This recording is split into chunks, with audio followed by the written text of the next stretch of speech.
దేవుని పరిశుద్ధమైన నామానికి మహిమ ఘనత ప్రభావాలు కలుగునగాక. మన ప్రభువును రక్షకుడైన యేసుక్రీస్తు అతి శ్రేష్టమైన నామములో మీ అందరికీ నా వందనాలు శుభాలు తెలియజేస్తా ఉన్నాను. దేవుడు మిమ్మల్ని దీవించునుగాక. వాక్య ధ్యానం కొరకు ప్రకటన గ్రంథం 1వ అధ్యాయం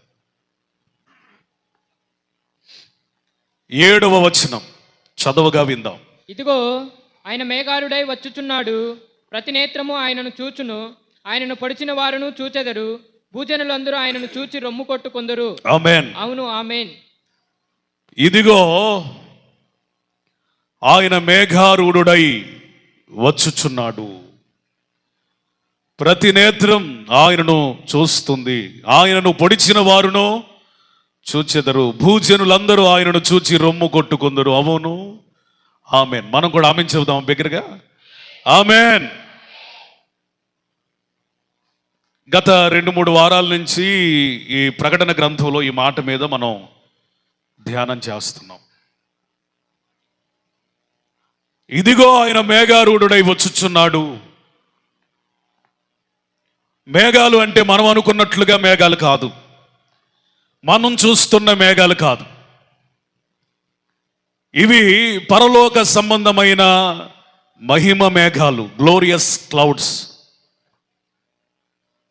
ఎందుకంటే ఈ మేఘాలను ధరించుకొని రావడానికి యేసయ్య ఈ వాతావరణంలో లేడు.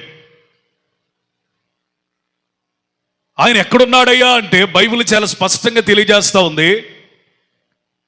తండ్రి అయిన దేవుని కుడి పార్శ్వమున అనగా పరలోకమందు సింహాసనం మీద ఆసీనుడై ఉన్నాడు. అంటే యేసు ప్రభు ఎక్కడున్నాడు?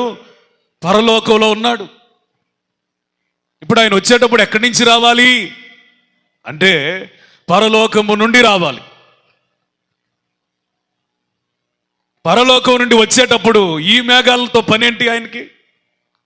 ఏ మేఘాలను తీసుకొని వస్తాడు ఆయన? ఏ మేఘములను వాహనముగా ధరించి వస్తాడు ఆయన? ఏ మేఘములతో పాటు వస్తాడు అంటే మహిమ మేఘాలు. అందుకనే మేఘారూఢుడై వచ్చుచున్నాడు అనే మాటకి ఉపదేశ క్రమంలో అర్థం ఏంటయ్యా అంటే ఎలా వస్తున్నాడు చెప్పండి బిగ్గరగా, పెద్దగా చెప్తారా? మహిమతో. యేసు ప్రభు మొదటిగా వచ్చాడు. కొంతమందికి మొదటి రాకడంటే కూడా తెలియకపోవటం చాలా విచారకరం. మీలో అనేకులు ఉన్నారని అనిపిస్తూ ఉంది. ఏంటమ్మా మొదటి రాకడా?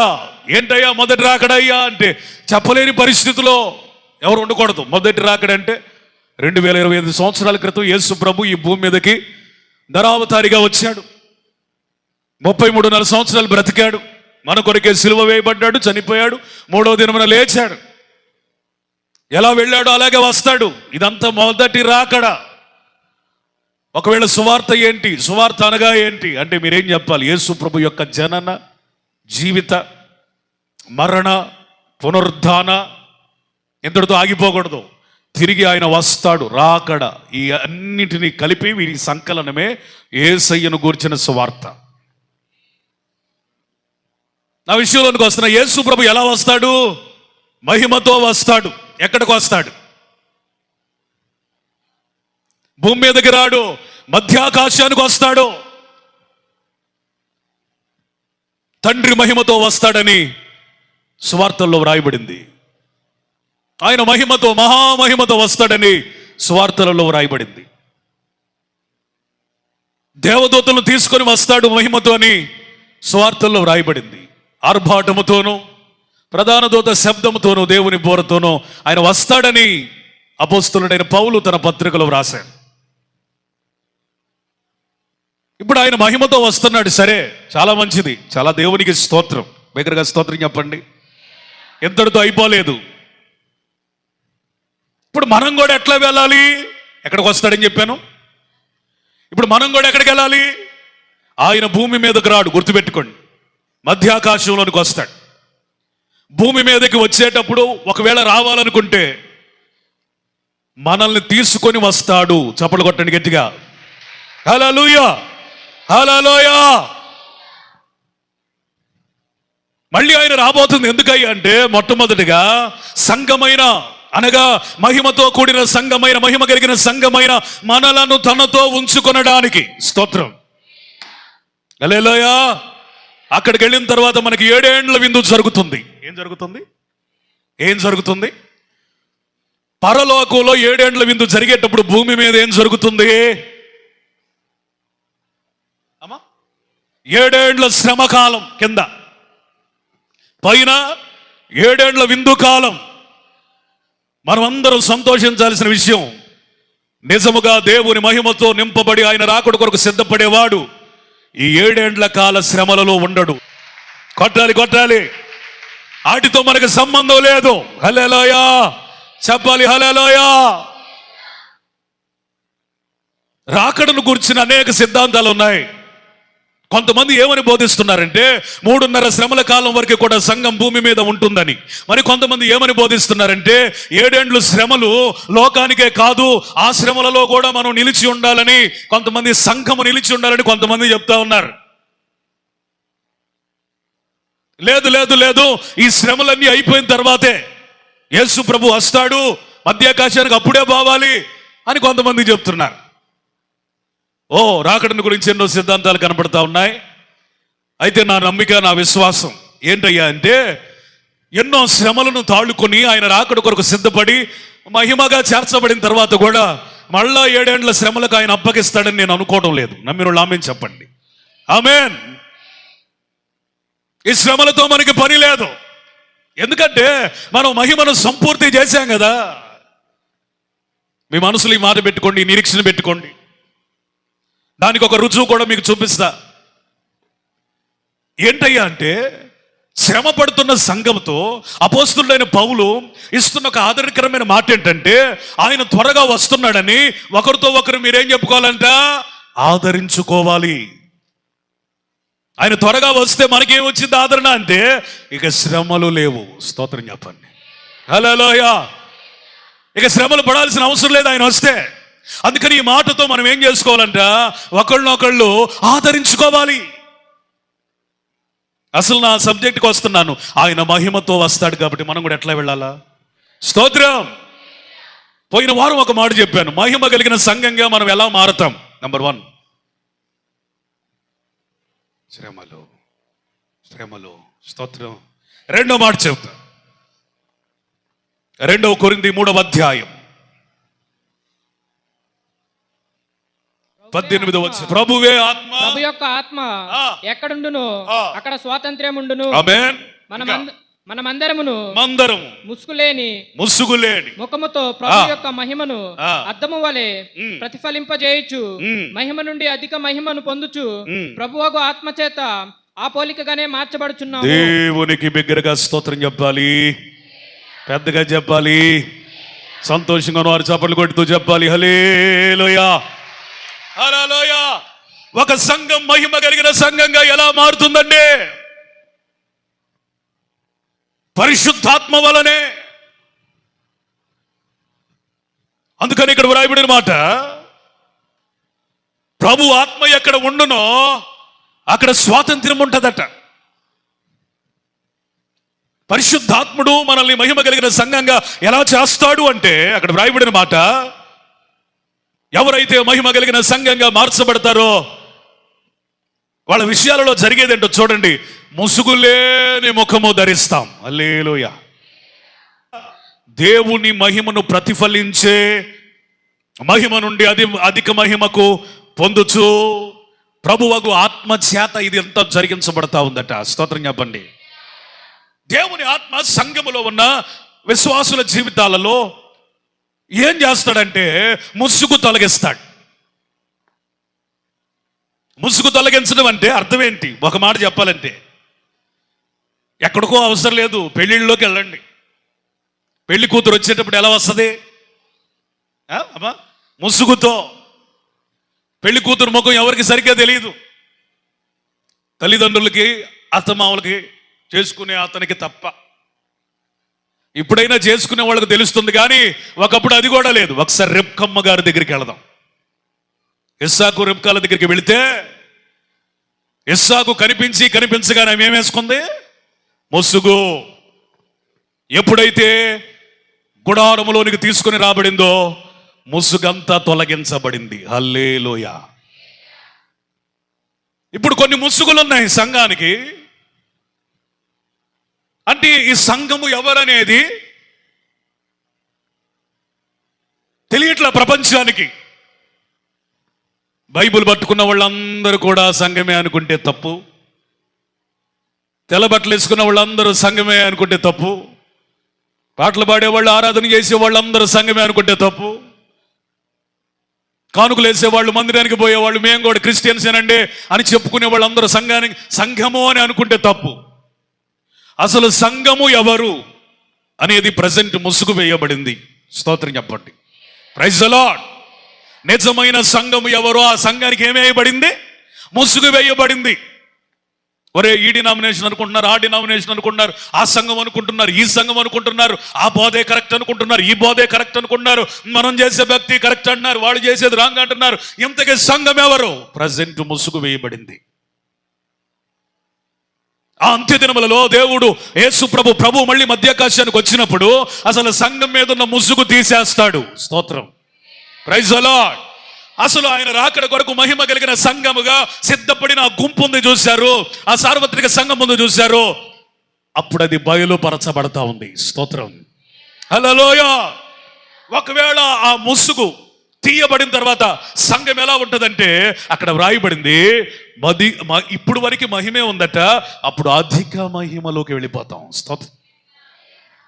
అంత మాత్రమే కాదు, సంఘం యొక్క మహిమ ఏంటండి, దాని స్థాయి ఏంటండి, దాని కొలత ఏంటండి అని ఆలోచన చేస్తే దానికి ఏ కొలతతో చెప్పగలం? సృష్టిలో సంఘం యొక్క మహిమను దేనితో పోల్చగలం? మహిమ కలిగిన సంఘమును దేనితో పోల్చలేం, పోల్చజాలం. అది వీలు పడదు. ఎందుకంటే అటువంటి మహిమ కలిగినది ఈ ప్రపంచంలో ఏది లేదు. పోల్చగలిగితే ఒకరితోనే పోల్చగలం. ఆయన నజరేయుడైన యేసయ్య, అచ్చంగా ఆయన వలె మనం ఉండబోతున్నాం. కొడతారా చప్పట్లు? కొడతారా గట్టిగా? స్తోత్రం చెప్పండి. హల్లెలూయా.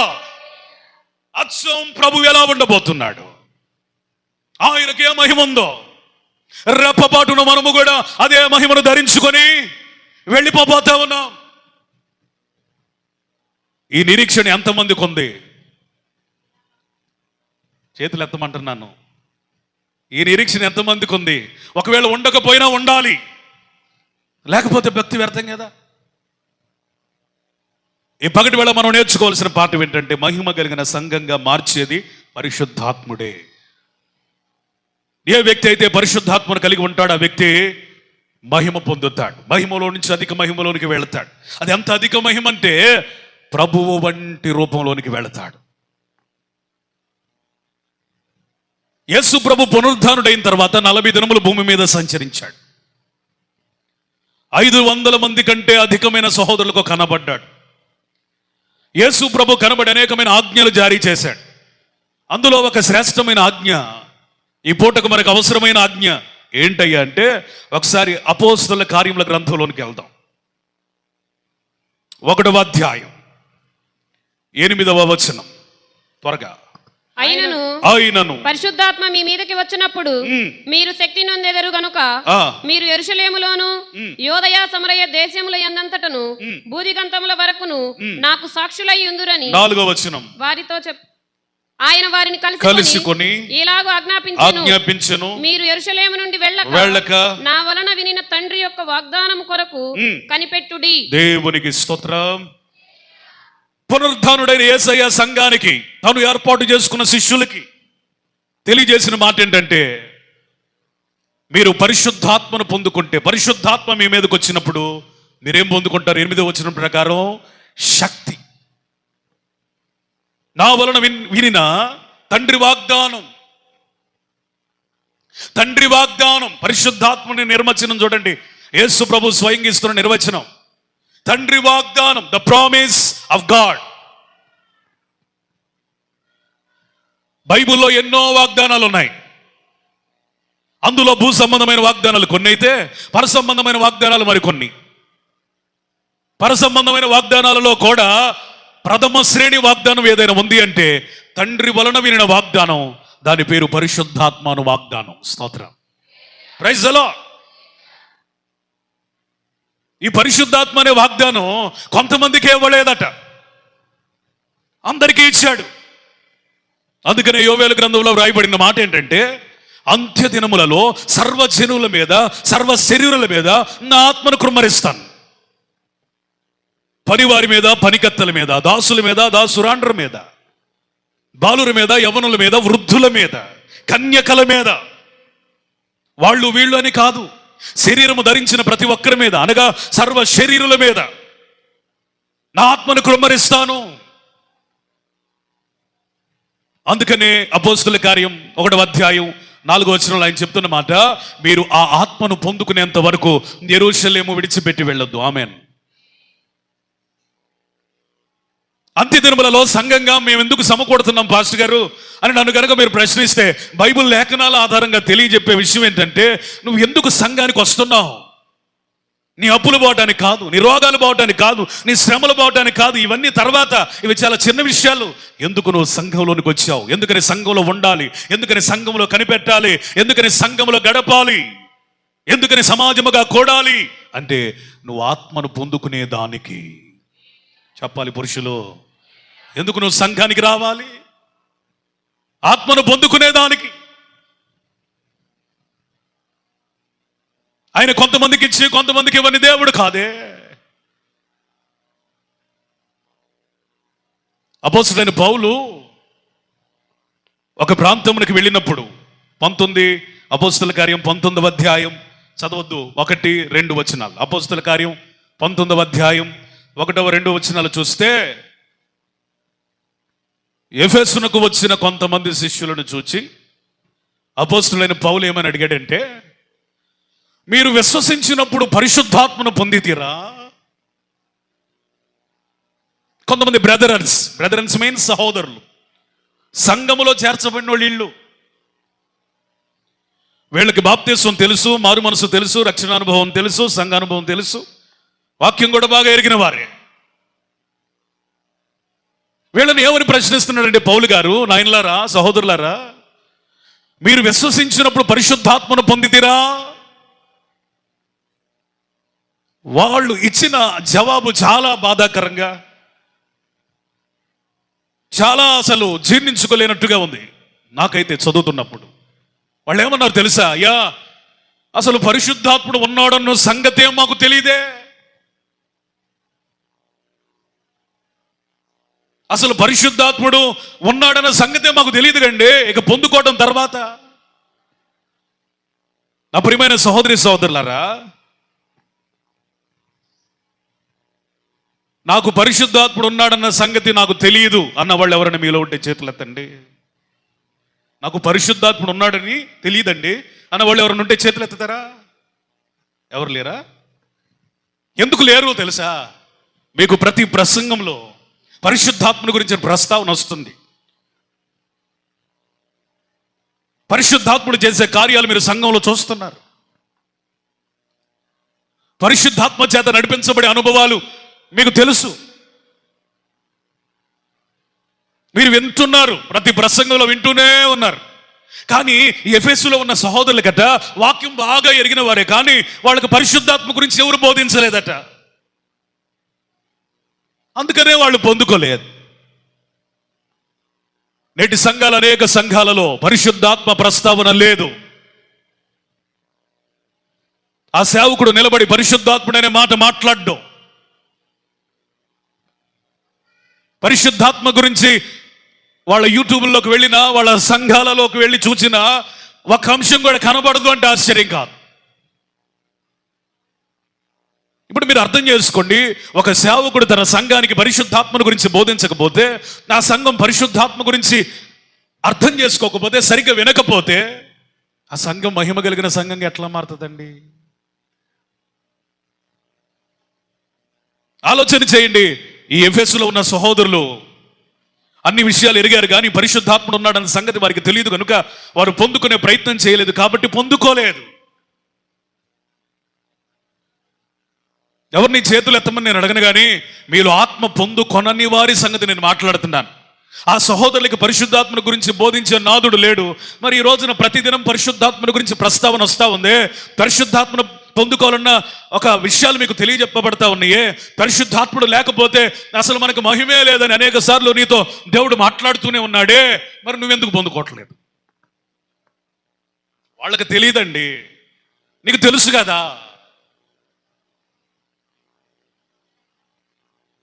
చెప్పకపోయినందున ఒక వ్యక్తి చెడిపోవటం సహజమే.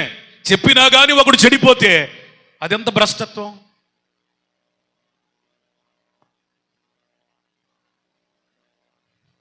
లోకం గురించి వ్రాయబడిన మాట ఏంటో తెలుసా? యోహాను సువార్త 14:17. యోహాను సువార్త 14:17 చదువు.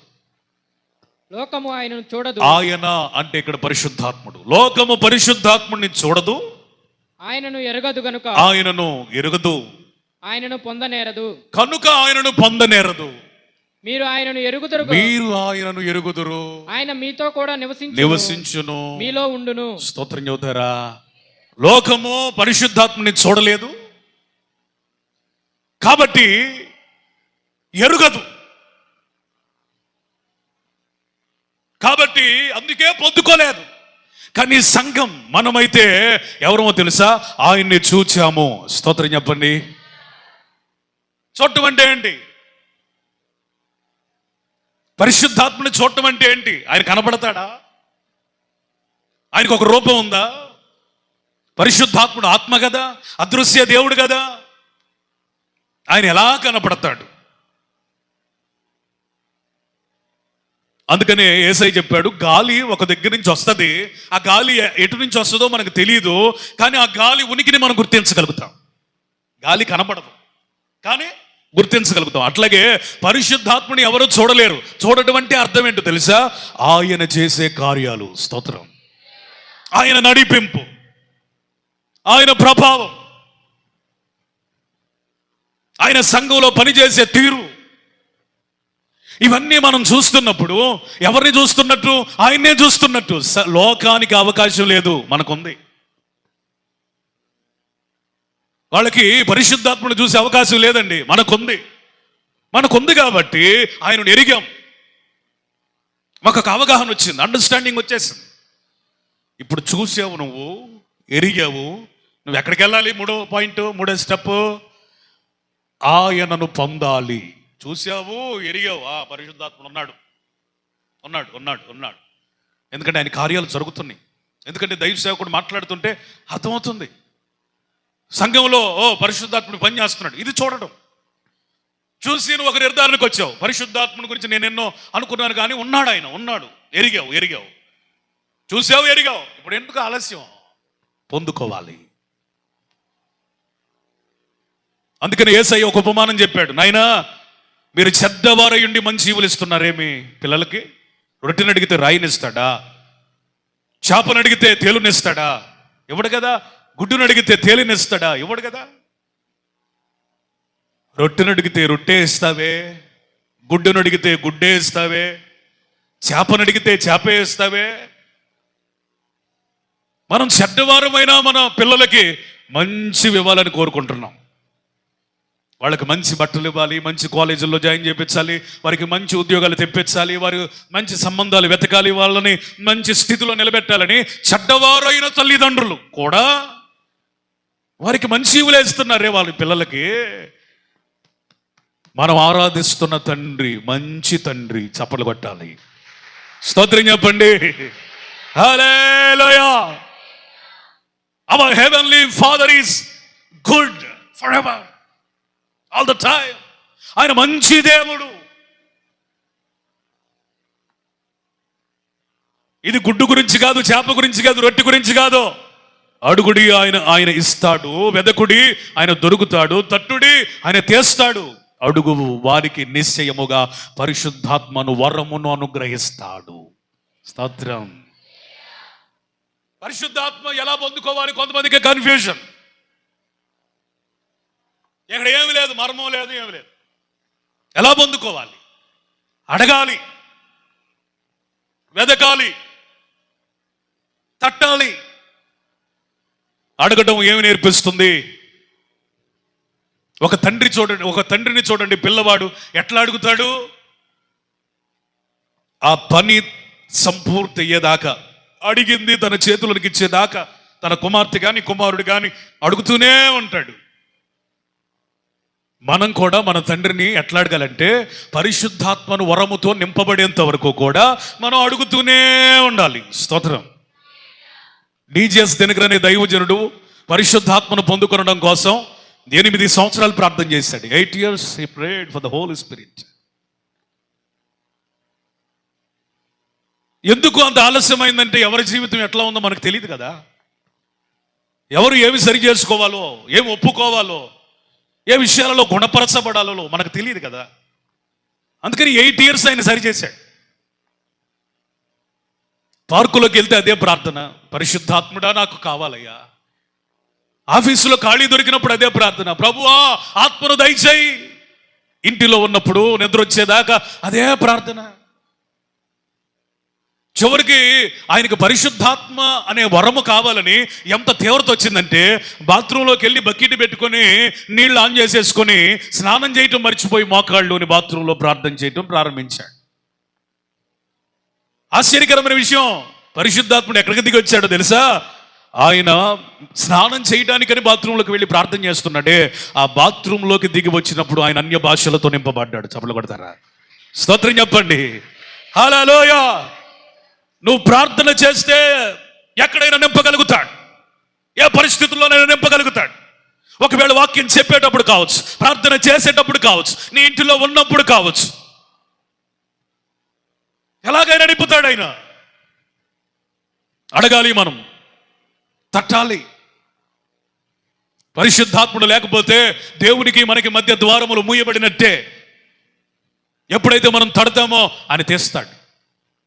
వెదకాలి అంటే అర్థం ఏంటో తెలుసా?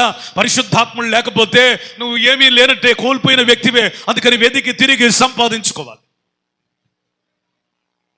దేవునికి స్తోత్రం చెప్పాలి గట్టిగా. హల్లెలూయా. నిశ్చయముగా అడిగితే మనం పొందుకుంటామని వాక్యం సెలవిస్తాం. నా ప్రియమైన సహోదరి సహోదరులారా,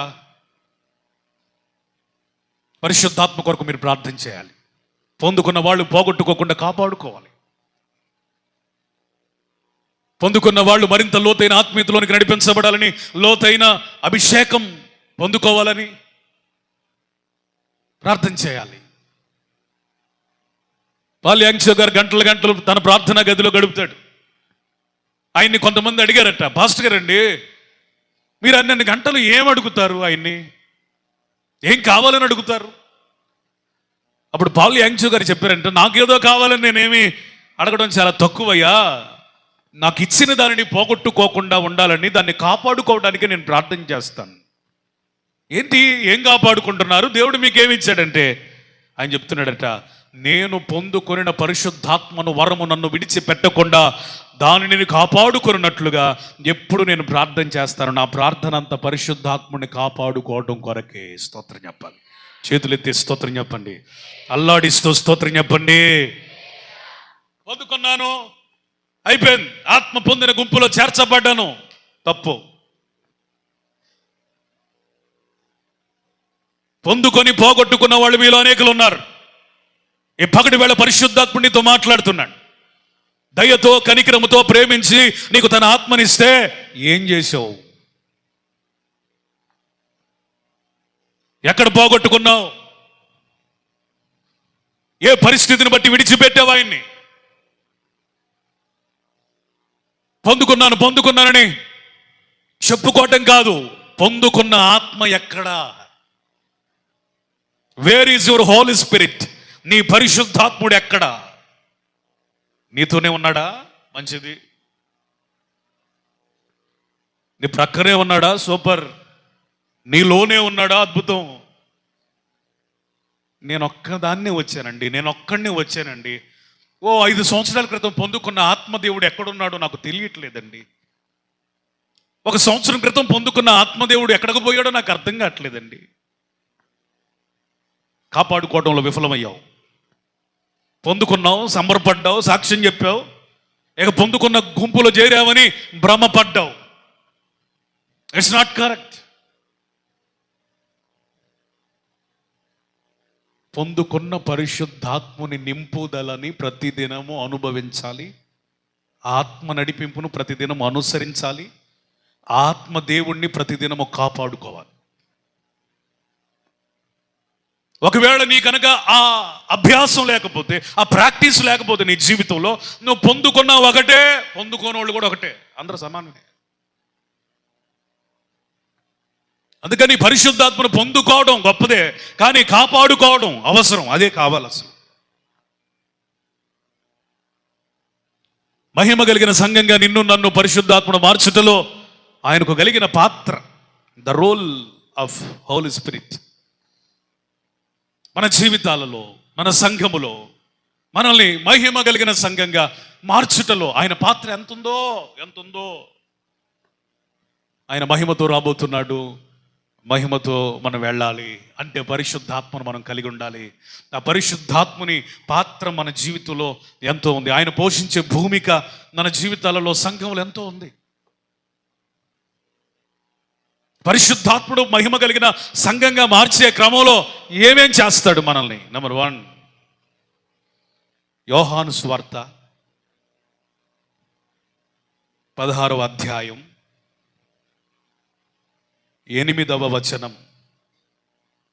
యోహాను సువార్త 16వ అధ్యాయం 8వ వచనం. ఆయన వచ్చి, పరిశుద్ధాత్ముడు వచ్చి పాపమును గూర్చి, నీతిని గూర్చి, తీర్పును గూర్చి, లోకమును ఒప్పుకొన చేయును.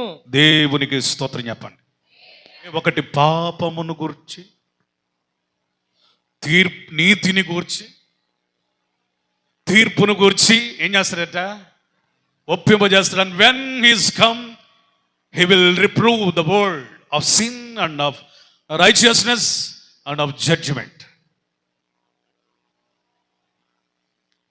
పరిశుద్ధాత్ముడు నీలోకి వస్తే నీకు 2 విషయాలు బాగా అర్థమవుతాయి.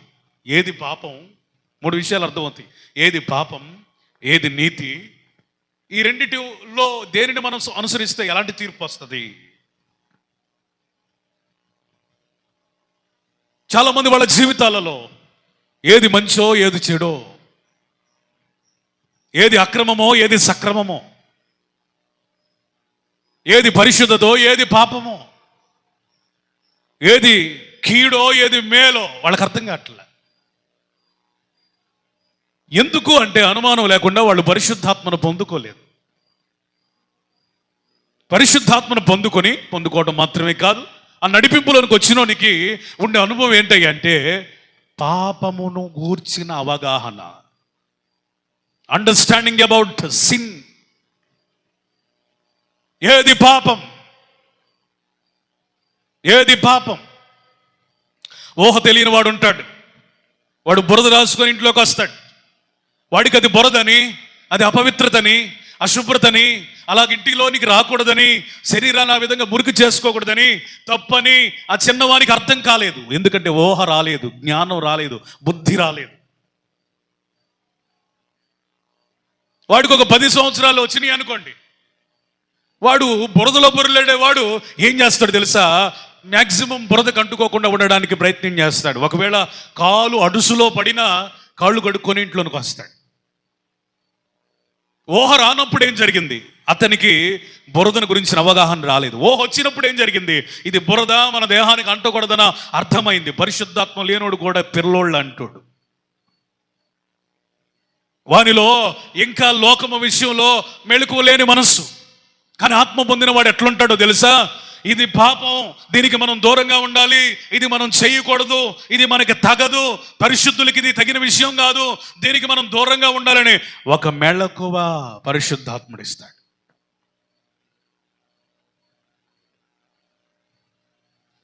ఏది నీతో ఇది చెయ్యొచ్చు, ఇక్కడికి వెళ్ళొచ్చు, ఇలా జరిగించవచ్చు, ఎప్పుడు తెలుస్తుంది? పరిశుద్ధాత్ముడు నిన్ను నడిపించినప్పుడు. నేను ఒక అన్యుల ఇంటికి వెళ్ళాను. వాళ్ళకు ఒక 2-3 నెలల స్వార్థను ప్రకటించాను. మధ్యలో ఒక గృహ దర్శనం చేసినప్పుడు ఆమె టీవీ చూస్తూ ఉంది. నేను వచ్చిన ఆపేయట్లేదు.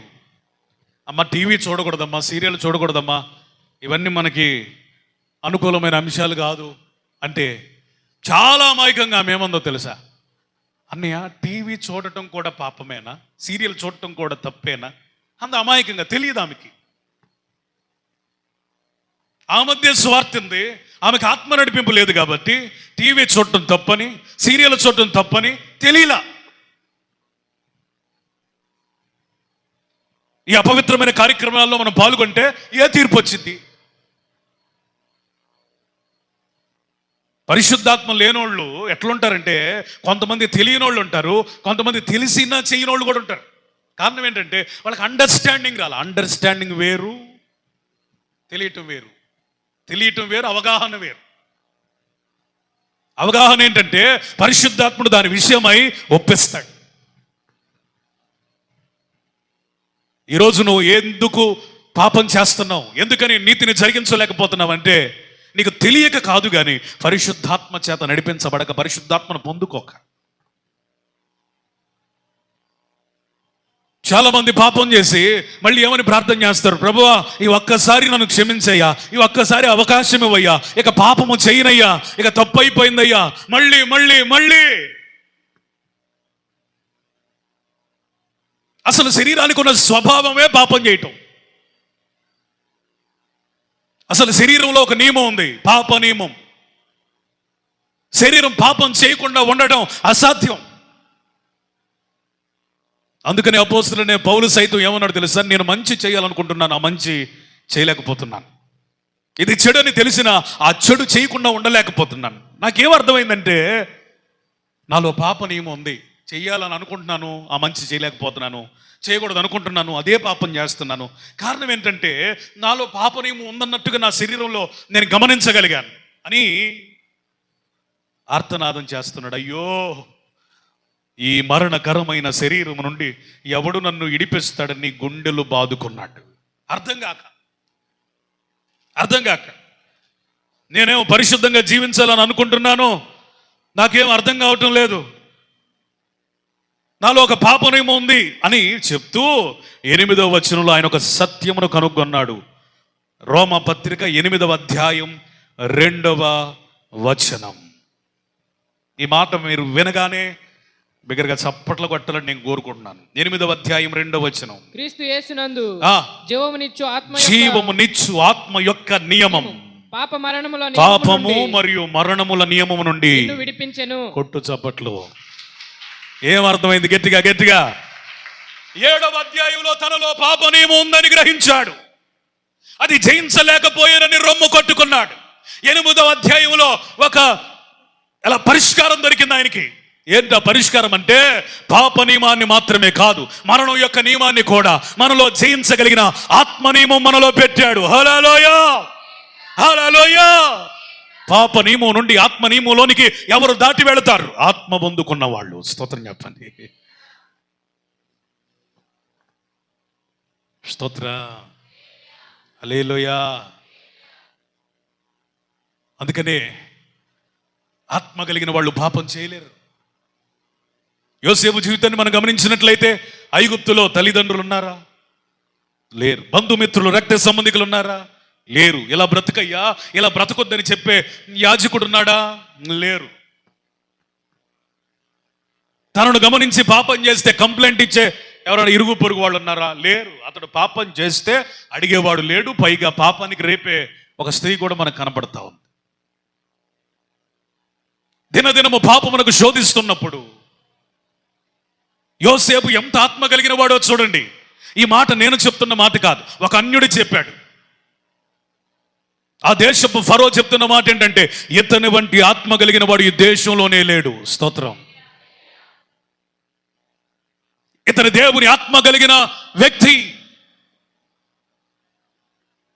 అందుకనే ఆయన ఆ స్త్రీతో పాపము చేయకుండా, పోతిఫరు భార్యతో పాపము చేయకుండా, నా దేవునికి విరోధంగా నేను పాపం చేయలేనమ్మా అని వస్త్రపు చెంగును పోగొట్టుకోవడానికి నేను ఇష్టపడ్డాడు, కానీ తన శీలమును, సౌశీల్యమును, పరిశుద్ధతను పోగొట్టుకోవడానికి ఇష్టపడలేదు.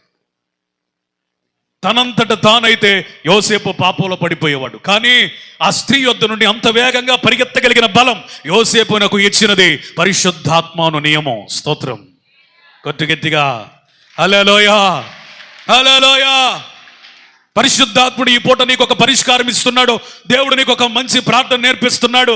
అయ్యా, ఇక నేను పాపం చెయ్యను, నన్ను క్షమించు అనే ప్రార్థన తీసి, పాపం చేయకుండా ఉండటం నా వల్ల కాదు, కానీ నువ్వు నన్ను నడిపిస్తే నేను ఏ పాపము కూడా చెయ్యలేను అనే ప్రార్థనలోకి రావాలి. స్తోత్రం చెప్పండి, స్తోత్రం చెప్పాలి గట్టిగా. నేను చెయ్యనయ్యా అంటే నువ్వే పాటిదా, నువ్వే పాటోడివి. నేను చేయకుండా ఉండలేనయ్యా, కానీ నీవు నాకు సహాయం చేస్తే నేను అసలు ఏ పాపం చేయలేనంతే. స్తోత్రం చెప్పండి. I can't do any sin. చిన్న మాటలో కూడా పాపం దొరలదు, చిన్న చూపులో కూడా అపవిత్రత దొరలదు. అంతటి పవిత్రత నాకు రావాలి అంటే నీ వల్లే తప్ప నా శరీరం వల్ల కాదు. ఊహలోనైనా పాపం చేయని ఒక ప్రతిష్టలోనికి మనం తీసుకుని వచ్చేది పరిశుద్ధాత్ముడే. స్తోత్రం చెప్పండి.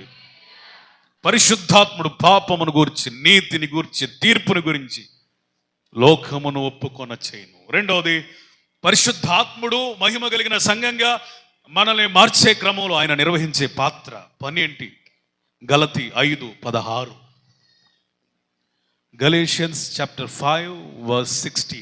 నేను చెప్పేదేమనగా, పౌలు గారు ఒక అద్భుతమైన సూత్రం చెప్తున్నాడు, వినండి.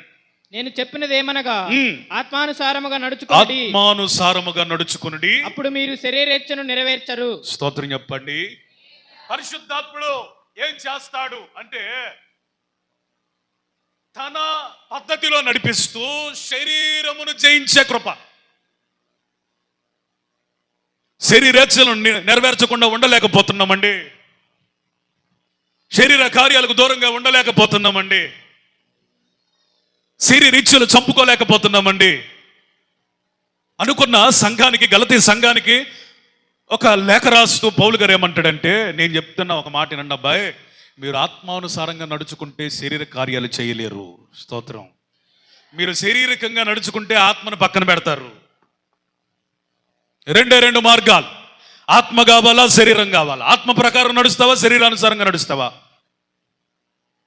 శరీరానుసారంగా నడవడానికి ఇష్టపడిన వాడికి ఆత్మ బోధ బాధ ఏం అర్థం కాదు. ఆత్మానుసారంగా నడవటానికి ప్రతిష్ట పూనుకొనిన వానికి, నడుము కట్టుకునిన వానికి శరీర కార్యం అంటే ఏమిటో తెలియని స్థితిలో ఆయన నడిపిస్తాడు. ఆత్మచేత నింపబడిన వాడు, అతని మాట, అతని చూపు, అతని వస్త్రం, అతని జీవితం, అతని ప్రవర్తన, అతని ప్రార్థన, అతని వ్యక్తిగత దైనందిన జీవితాలు ఆత్మానుసారముగానే ఉంటాయి. శరీర సంబంధుల వాళ్ళ జీవితాలు పరిశీలిస్తే అవి శారీరకంగా ఎందుకుంటాయి అంటే వాళ్ళు శరీరాన్ని బట్టి నడుస్తున్నవారు కాబట్టి. ఒక వ్యక్తి ఆత్మ సంబంధాన్ని నువ్వు ఎలా గుర్తించగలవు? ఒకళ్ళ సంగతి నీకు ఎందుకు కానీ అసలు నువ్వు ఆత్మ సంబంధమేనా కాదా ఎలా గుర్తుపడతావు? నువ్వు ఆత్మ సంబంధంగా నడిస్తే, ఆత్మ సంబంధమైన కార్యములు చేస్తే, ఆత్మ కోరుకున్నట్లుగా నువ్వు జీవిస్తే ఆత్మ నడిపింపులు ఉన్నట్టు లెక్క. నువ్వు దేని చేత నింపబడతావో అదే బయటకు వస్తుంది. అందుకని అపోస్తలుడైన పౌలు అంటున్నాడు, మద్యముతో మత్తులై, లోకాశలతో మత్తులై, పలికిమాలిన విషయంతో మత్తులై, నిష్ప్రయోజనమైన విషయాలతో మత్తులై ఉండే కాలము కాదు, ఆత్మ చేత నింపబడి ఆత్మ పూర్ణులై ఉండే కాలానికి వచ్చాం. ఆమేన్. హల్లెలూయా. చెప్పాలి గట్టిగా, హల్లెలూయా. దాని చేత దీని చేత మత్తు కాదు. కొంతమందికి రాజకీయాల మత్తు, కొంతమందికి సినిమా హీరోల మత్తు, కొంతమందికి క్రికెట్ స్టార్ల మత్తు. మొన్న ఈ మధ్య ఒక బొడ్డోడు చనిపోయాడండి. వాళ్ళ నాన్న ఆ చిన్నవారి సమాధి మీద పడి రొమ్ము కొట్టుకుంటున్నాడు, ఏడుస్తున్నాడు, తిరిగి రమ్మని అరుస్తున్నాడు. వస్తాడా? ఎందుకురా బొడ్డవాడు చనిపోయాడు, ఆ చిన్నవాడు చనిపోయాడంటే 17 సంవత్సరాల తర్వాత ఎప్పుడు నాకు పెద్దగా తెలియదులేండి క్రికెట్ గురించి. ఆర్సీబీ అంటే ఏంటో కూడా నాకు తెలియదు. ఆ కప్పు ఏదో గెలిచాడంట. కోహ్లీ వస్తున్న ఆ టైంలో అనేక వేల మంది ఆ ప్రాంతానికి రావడంతో తొక్కిసలాట జరిగింది. ఆ పిల్లవాడు కోహ్లీని చూడడానికి వెళ్ళి, కోహ్లీ అనా చనిపోయాడు, సమాధి మిగిలింది, మనిషి లేడు. క్రికెట్ మొత్తం.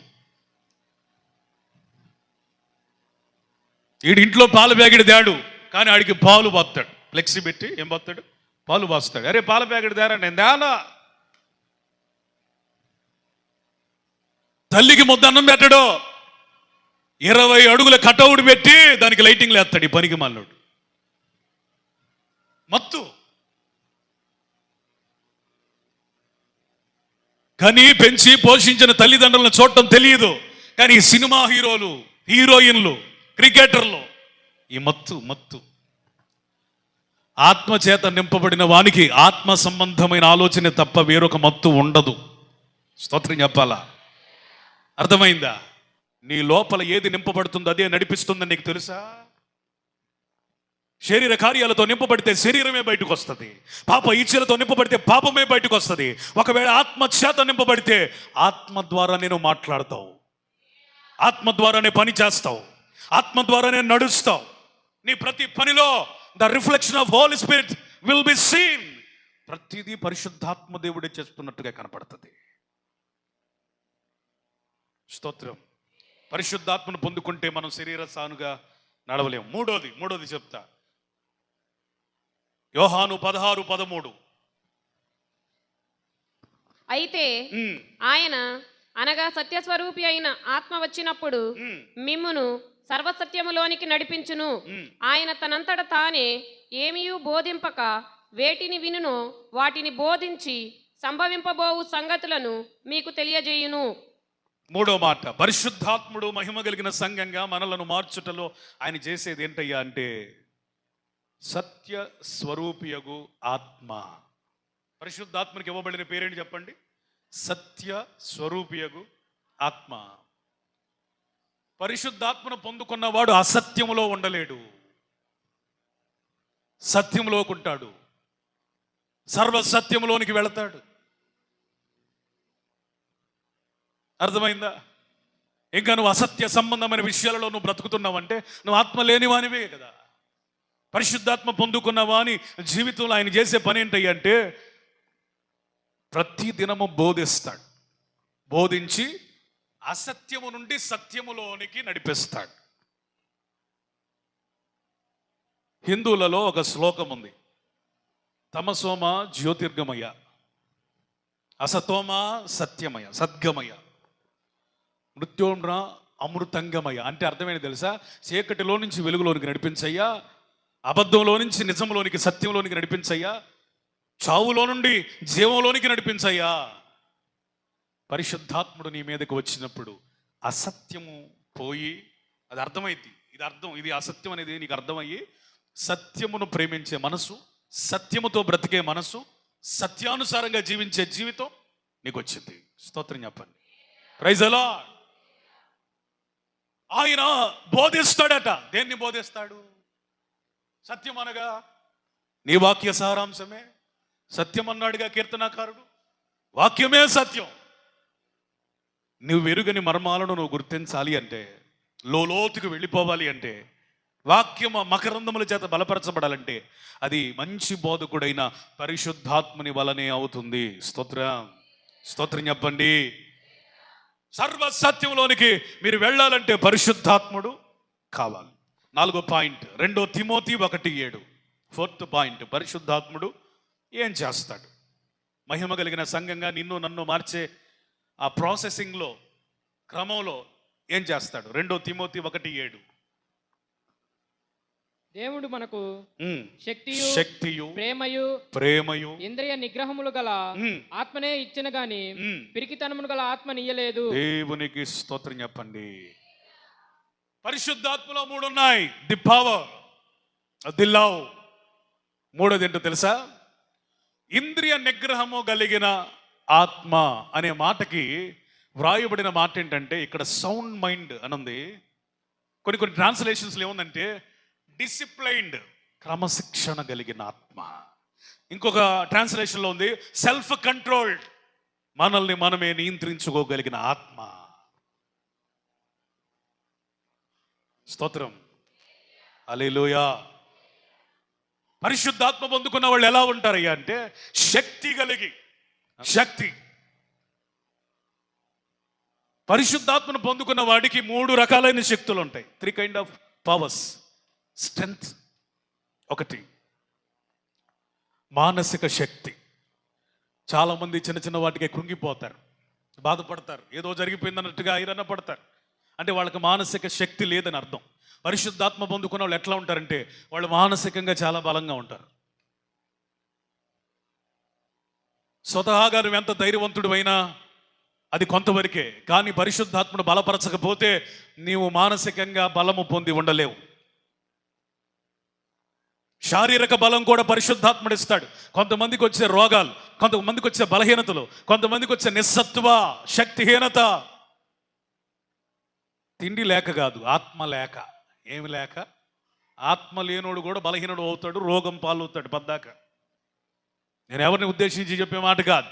నీ రోగముల మీద కూడా నువ్వు జయించాలి అంటే, రోగములలో కూడా ప్రభుని ఆరాధించగలగాలి అంటే, అటువంటి శక్తి కావాలంటే పరిశుద్ధాత్ముడే నీకు ఇస్తాడు. స్తోత్రం. మూడవది ఆత్మీయ శక్తి.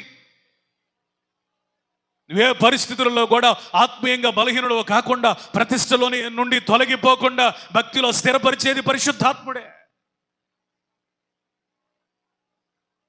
ఈ మూడు రకాలైన బలం, శక్తి, అధికారం నీకు రావాలంటే నువ్వేం చేయాలంటే పరిశుద్ధాత్మను పొందుకోవాలి. అంతకంటే నీకు వేరొక మార్గం లేదు. ఉదాహరణలు చెప్పి వివరించే సమయం లేదు. 100 ఏళ్ళు పైబడిన తర్వాత కూడా 25 సంవత్సరాలు ఎదురు చూసిన తన వాగ్దత్త కుమారుణ్ణి ఇవ్వడానికి అబ్రహాముకి దోహదం చేసింది పరిశుద్ధాత్ముడే. అతడు మానసికంగా కృంగిపోలేదు, శారీరకంగా కృంగిపోలేదు. అంత ఎత్తైన కొండని అంత 100 సంవత్సరాలు దాటిన మృతతుల్యమైన అబ్రహాం ఎక్కటం అంటే అది దైవికమైన బలమే కానీ, ఆత్మశక్తే కానీ అతని స్వకీయమైన బలం కాదు. ఆ స్థితిలో కూడా కత్తి ఎత్తాడంటే అది భక్తికి సూచన. ఎంత భక్తి బాగా సాధన చేశాడంటే, భక్తిలో ఎంత శక్తివంతుడయ్యాడంటే అది పరిశుద్ధాత్ముడే కలిగించింది. పరిచర్య చేసి అలిసిపోయి కృంగిపోయి మానసికంగా మరణాన్ని కోరుకుంటున్నాడు ఆయన. మరణాపేక్ష కలిగిన వాడై ఏలియా బదరి వృక్షం క్రింద కూర్చున్నప్పుడు దేవుని ఆత్మ అతనిని 2 అంతలుగా బలపరిచి, ఎంతవరకు నువ్వు చేసింది ఒక పరిచర్య అయితే ఇప్పటి నుంచి నువ్వు చేయబోతుంది 2 అంతల పరిచర్య, శక్తికి మించిన పరిచర్యను ఎదుట ఉందని తిరిగి ఆయనకు బలం ఇచ్చింది పరిశుద్ధాత్ముడే. హల్లెలూయా. ఇంద్రియ నిగ్రహముగా ప్రేమ, రెండవది ప్రేమ. మనుషులను ద్వేషించే స్వభావం, నిష్కారణంగా ద్వేషించే మనస్సు, శత్రుత్వ భావనలు, ఇవన్నీ పోవాలంటే పరిశుద్ధాత్ముని ద్వారానే సాధ్యం. మూడవది ఇంద్రియ నిగ్రహము కలిగిన ఆత్మ, డిసిప్లైన్డ్ స్పిరిట్, నిన్ను క్రమశిక్షణ కలిగిన వ్యక్తిగా మారుస్తుంది. స్తోత్రం చెప్పండి. పరిశుద్ధాత్ముడు ఏం చేస్తాడంటే ఒక గైడ్ లాగా, ఒక కోచ్ లాగా, ఒక గురువు లాగా, ఒక ట్రైనర్ లాగా నిన్ను ఎప్పటికప్పుడు ఏం చేస్తాడంటే క్రమములో పెడతాడు. క్రమం లేకుండా మీలో ఎవరైనా జీవిస్తున్నట్లయితే, క్రమశిక్షణ లేని జీవితం మీలో ఏలుబడి చేస్తుంది అంటే మీరు పరిశుద్ధాత్మ ఆవశ్యకతని చాలా కలిగి ఉన్నారని అర్థం. పరిశుద్ధాత్మ ఎవరిలోనికి వస్తాడో, ఎవరిని నడిపిస్తాడో వారు క్రమశిక్షణ కలిగిన జీవితాన్ని అలవాటు చేసుకుంటాం. క్రమశిక్షణ కలిగిన జీవితం జీవిస్తే నువ్వు ఇంతవరకు చేసిన విశ్వాస జీవితం కంటే రాబోయే జీవితం ఇంకొంచెం మెరుగుగా, ఆశీర్వాదకరంగా, ఊహించడానికి కూడా వల్లపడనంతగా ఆ స్థాయిలో ప్రభు ఉంచబోతున్నాడు. స్తోత్రం చెప్పండి. హల్లెలూయా. You need discipline. ఎవరు పెడతారు డిసిప్లైన్? ప్రతిసారి నిన్ను నీ భర్త సరి చేయాలని, ప్రతిసారి నీ భార్య నిన్ను బాగు చేయాలని, ప్రతిసారి పాస్టర్ గారు చెప్పాలని, ఎవరో వచ్చి గద్దించాలని ఎందుకు కోరుకుంటావు? ఒకవేళ నీకు గద్దించిన మహా మంట, పాస్టర్ గారు పెద్ద గద్దె ఎత్తున్నాడు, పలానోళ్ళు నువ్వు నాకు చెప్పే పని ఏంటంటే నాకు తెలియదా, చెప్పాల్సిన అవసరం లేదు, మాకు అన్నీ తెలుసు, ఇదంతా ఈ సోదంతా మనకు అవసరమా? పరిశుద్ధాత్మను పొందుకుంటే ఒకడు మనకు చెప్పేది ఏమీ లేదు, మనకి దేవుడు ఒక నడిపింపునిస్తాడు. దాని పేరు క్రమశిక్షణ. స్తోత్రం చెప్పండి. స్తోత్రం చెప్పండి. హల్లెలూయా. ఒకటి చేత నీకు చెప్పించుకునే విధానం నీకు లేకపోతే, అది రోషం ఉంటే నువ్వేం చేయాలా? ఎవరు చెప్పించుకునే స్థితికి నువ్వు రాకూడదు. రాకూడదంటే ఎట్లా జరిగిద్ది? పరిశుద్ధాత్మని చేత నింపబడితే నిన్ను నువ్వు క్రమపరుచుకుంటావు. స్తోత్రం. ఒక గాడిలో పడతావు, క్రమశిక్షణకు వస్తావు. పదే పదే ఎవడైనా నిన్ను సరి చేస్తున్నాడా మీ ఇంట్లో? పద్దాకా నిన్ను బాగు చేయాల్సిన పని వస్తుందా? నీకు బ్రతుకు నేర్పించాల్సిన అవసరం ప్రతిసారి వస్తుందంటే నువ్వు ఇంకా ఆత్మ నడిపింపులోనికి రాలా. ఆత్మ నడిపింపు కలిగిన వాడు అన్నిటినీ వివేచిస్తాడు, కానీ ఎవని చేత వివేచింపబడడు. ఆమేన్, స్తోత్రం. ముందుకెళ్తున్నా 5వ పాయింట్, పరిశుద్ధాత్ముడు ఏం చేస్తాడు? మార్కు సువార్త 13వ అధ్యాయం 11వ వచనం. మార్కు సువార్త 13వ అధ్యాయం 11వ వచనం. వారు మిమ్మును అప్పగించుటకు కొనిపోవునప్పుడు మీరు ఏమి చెప్పుదుమా అని ముందుగా చింతింపకుడి. ఆ గడియలోని మీకేది ఇయ్యబడునో అదే చెప్పుడి. చెప్పువాడు పరిశుద్ధాత్మయే గాని మీరు కారు. అంత్య దినములలో మనకు సంభవించే సంభవం గురించి పరిశుద్ధాత్ముడు లేదా యేసయ్య సశరీరునిగా ఉన్నప్పుడు చెప్పాడు. మీరు సువార్త చెప్పినందుకు, ప్రార్థన చేసినందుకు, భక్తి చేసినందుకు మీ వారే మిమ్మల్ని సమాజానికి అప్పగిస్తారు, న్యాయస్థానాలకు ఈడ్చుకెళ్తారు, రోడ్ల మీద నిలబెడతారు. నిన్ను కొంతమంది ప్రశ్నిస్తారు, నువ్వు యేసయ్యను ఎందుకని ప్రకటిస్తున్నావు, ఎందుకు భక్తి చేస్తున్నావు, ఎందుకు మందిరానికి పోతున్నావు అనే రోజులు రాబోతాయి. అప్పుడు నేనేం చెప్పాలా, ఎలా తప్పించుకోవాలా అని నువ్వు ఆలోచన చేయొద్దు. ఆ టైంలో ఏమి మాట్లాడాలో పరిశుద్ధాత్ముడే మనతో ఉన్నాడు కాబట్టి ఇక మనం అబద్ధం చెప్పి తప్పించుకోవలసిన పని లేదు, మన సొంత జ్ఞానాన్ని వాడవలసిన పని అంతకంటే లేదు. పరిశుద్ధాత్ముడే సమయోచితంగా వారితో మాట్లాడడం ప్రారంభిస్తాడు. స్తోత్రం, హల్లెలూయా. నీ కష్టముల మధ్య, నష్టముల మధ్య, శ్రమల మధ్య, ఇరుకుల మధ్య, శత్రువుల మధ్య నీ నోటికి పని చెప్పొద్దు, కానీ పరిశుద్ధాత్మునికి అప్పగించుకో. ఏమి చెప్పాలో, ఏమి బోధించాలో, ఏమి ప్రత్యుత్తరం ఇవ్వాలో అది నీ పని కాదు, నీ జ్ఞాన పరిధిలో లేదు. పరిశుద్ధాత్ముడే ఆ పని చేయువాడు. ఆమేన్ చెబుతారా? స్తోత్రం చెప్పండి. ఇప్పుడు మన పని సులభమైనట్ట, తేలికైనట్ట? నువ్వేం చెప్పాలో ఆలోచించుకోవడం అంటే నీ జ్ఞానం ఏం సరిపోయింది? ఇన్ని శ్రమలకు ఎన్ని జవాబులు చెప్పాలి? ఇది మన డ్యూటీ అయితే భక్తే చేస్తామా, ఇవే ఆలోచించుకుంటామా? అందుకని పరిశుద్ధాత్ముడు ఉన్నవానికి కలిగే ప్రయోజనం ఏంటంటే, నీకు ఒక శ్రమ కలిగిందా, ఒక నింద కలిగిందా, 10 మందిలో నిన్ను నిలబెట్టారా, నిన్ను ప్రశ్నిస్తున్నారా, ఇక నీకు మాట తడబడే పరిస్థితి లేదు, నీ చుట్టూ 100 మంది ఉన్నా నువ్వు ఒక్కదానివే ధైర్యంగా మాట్లాడగలుగుతావు. ఆత్మ ఆ ధైర్యం ఎవరిచ్చారయ్యా అంటే పరిశుద్ధాత్ముడి ఆ ధైర్యమును నూరిపాస్తాడు. స్తోత్రం. నువ్వు మాట్లాడతావు అంతే. హల్లెలూయా. ఎంత బాగా మాట్లాడతావు అంటే దీనికి కంటిన్యూస్గా ఒక మాట మనం చూడొచ్చు. స్టెఫన్ మాట్లాడుతున్నప్పుడట ఆయన మాట్లాడుతున్న మాటల్ని ఆయన రేపుతున్న పరిశుద్ధాత్మనంట చుట్టూ ఉన్న శాస్త్రులు కానీ పరిచయులు కానీ ఎదిరించలేకపోయారు. ఏం చేయలేకపోయారు? ఎదిరించలేకపోయారు. రాళ్లతో కొట్టి రక్తశక్తమయ్యేటట్టుగా చంపడానికి సిద్ధపరిచారు, కానీ అతన్ని ఎదిరించలేకపోయారు, అతని మాటలు ఎదిరించలేకపోయారు. స్తోత్రం చెప్పాలి గట్టిగా. హల్లెలూయా. నువ్వు మాట్లాడితే ఆ జ్ఞానమును కానీ, ఆ శక్తిని కానీ, అధికారము కానీ ఎవడు ఆపలేని స్థితిలో నువ్వు రావాలి అంటే పరిశుద్ధాత్మ పొందుకోవాలి, ఆ పరిశుద్ధాత్మ చేత నడిపించబడాలి.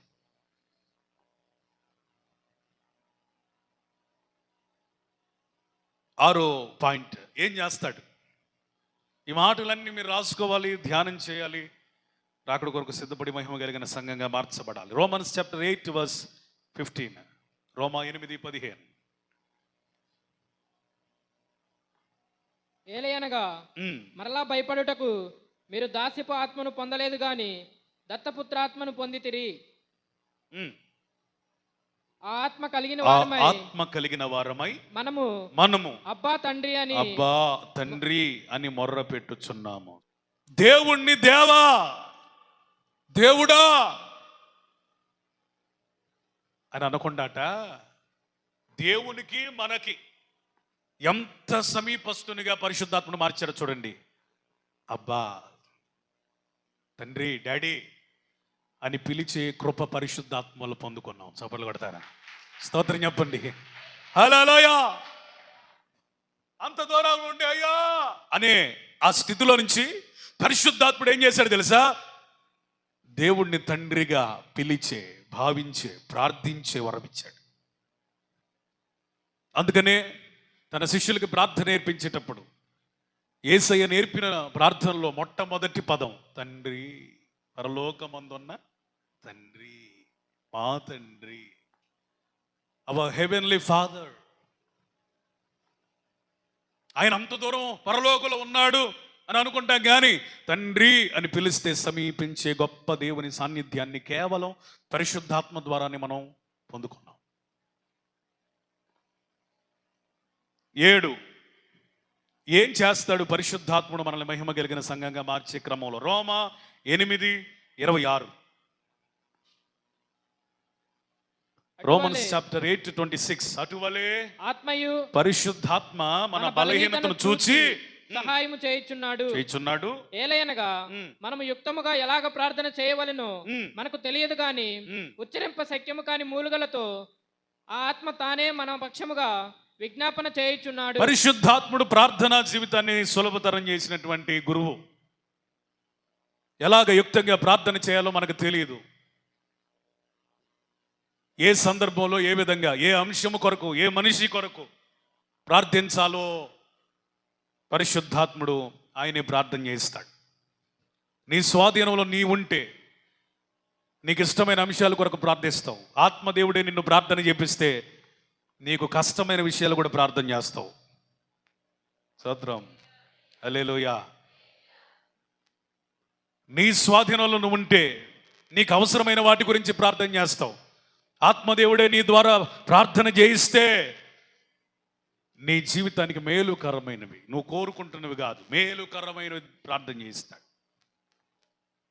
అందుకని నీ శరీరము ద్వారా, పెదవుల ద్వారా ప్రార్థించే ఆ స్థితికి స్వస్తి పలికి ఆత్మ ద్వారా ప్రార్థన చేయాలి. అంటే పరిశుద్ధాత్మ చేత నిండుకొని ప్రార్థన చేయాలి. పరిశుద్ధాత్మను ప్రార్థన చేపించమని అడగాలి. 8వ ముగించేద్దాం.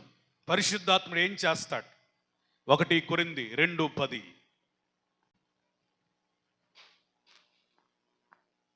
1 కొరింథీ 2:10. మనకైతే దేవుడు వాటిని తన ఆత్మ వలన బయలుపరిచి ఉన్నాడు. ఆత్మ అన్నిటినీ దేవుని మర్మములను కూడా పరిశోధించుచున్నాడు. స్తోత్రం చెప్తారు గట్టిగా. మర్మములను గ్రహించగలిగిన ఆ కృప ఒక దైవజనునికైనా, ఒక విశ్వాసికైనా ఎప్పుడు వచ్చిందయ్యా అంటే పరిశుద్ధాత్మ పొందుకున్నప్పుడు. స్తోత్రం. హల్లెలూయా. మర్మములను బయలుపరచగలిగిన ఆత్మ. ఆ కింద వివరణిస్తాడు ఆయన, పౌలు గారు. మనుష్యుల సంగతులు అతనిలో ఉన్న మనుష్యాత్మకే తెలుస్తుంది. దేవుని సంగతులు దేవుని ఆత్మకే తప్ప ఎవరికి తెలియదు. దేవుని వలన మనకు దయ చేయబడిన వాటిని తెలుసుకున్నటకై మనము లౌకికమైన ఆత్మను కాక పరిశుద్ధ ఆత్మను పొంది ఉన్నాము. స్తోత్రం. హల్లెలూయా.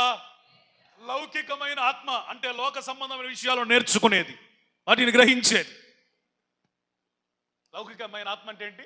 లోకపరమైన జ్ఞానం,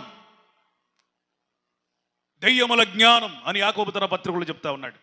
కానీ మనకు దేవుడు అనుగ్రహించిన విషయాలు, ఆ మర్మాలు, ఆ రెవల్యూషన్స్ తెలుసుకోవాలంటే పరిశుద్ధాత్మ వలన నువ్వు వాక్యం చదువుతున్నప్పుడు రెవల్యూషన్స్ రివీల్ అవుతాయి. స్తోత్రం చెప్పండి.